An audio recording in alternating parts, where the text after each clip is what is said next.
Let's change topics to a story that the New York Times ran recently about UFOs. And you requested funding to research UFOs in 2007, according to the article. And that funding was cut in 2012, and the Navy still does some investigations. But my first question is, do you believe in UFOs? Well, let's understand what the topic is. Unidentified flying objects. When I was contacted by the New York Times, they said, we want to do a story on UFOs, and the money that you got was $22 million. And I said, I'm happy to do that story, as long as we're not talking about little green men. If you want to talk about science, I'm all in. And that's how I've looked at this. It is no longer speculation that people see these unidentified flying objects. That's beyond question. Now, it's even become more transparent in recent months. And when I started this, we had occurrences, but I wanted to make sure that we were able to do something scientifically. Let's document who sees them, how many of them are real, how many of them are not. And we did that. We got a volume of research that was done, and I said, put it out to bid, and $22 million worth of research. And it was very interesting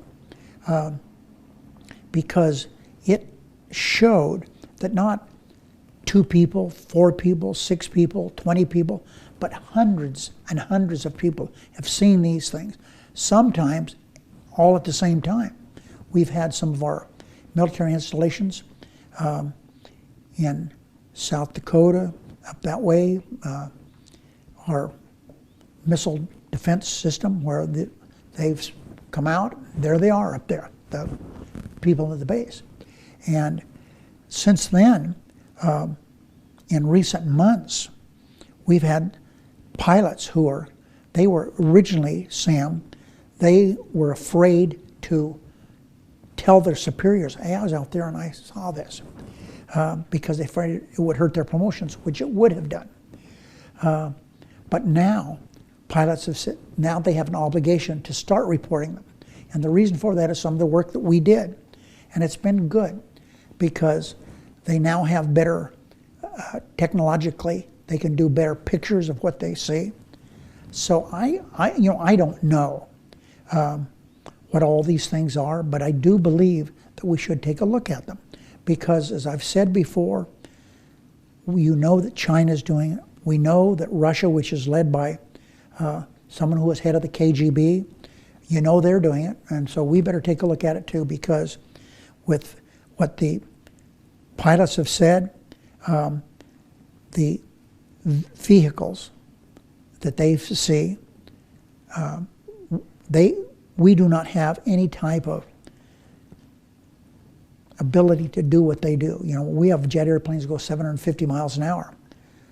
These things, they estimate they go as much as 3,000 miles an hour. So I'm just, I think it's something we need to look at. And I just quickly say this. Getting the $22 million was so easy. Here's why. I was the leader. Most of the defense spending in our country was led by 2 people, Inouye from Hawaii and Stevens from Alaska. I went to them, met with 2 of them in a classified setting, and I told them what I wanted. Just like that, Ted Stevens said, I wanted to look at this since I was in the Army Air Corps. He said, I had an airplane, I was flying an airplane, and there was a vehicle that was right with me. I could not get rid of it. I would go up, down, sideways, or whatever. I went down to the ground, and what was that up there? And they saw nothing. So that was easy. That took me maybe 10 minutes to get that money, and it's I'm glad I did it. You have a relationship with Robert Bigelow, correct, of Bigelow Aerospace? Oh yes, I've known him for quite a long time. And he is a huge believer in UFOs. He was on 60 Minutes within the last year talking about this. Have you had discussions with him about this? Oh, of course. Bob Bigelow is a very successful businessman. And he is someone that believes in space, and he spent hundreds and hundreds of millions of dollars of his own money. He has now an expandable space station. You stake his thing up there and it expands. Right. And so he's involved in this, not through the government. He's doing it himself. So sure, I know Bob very well.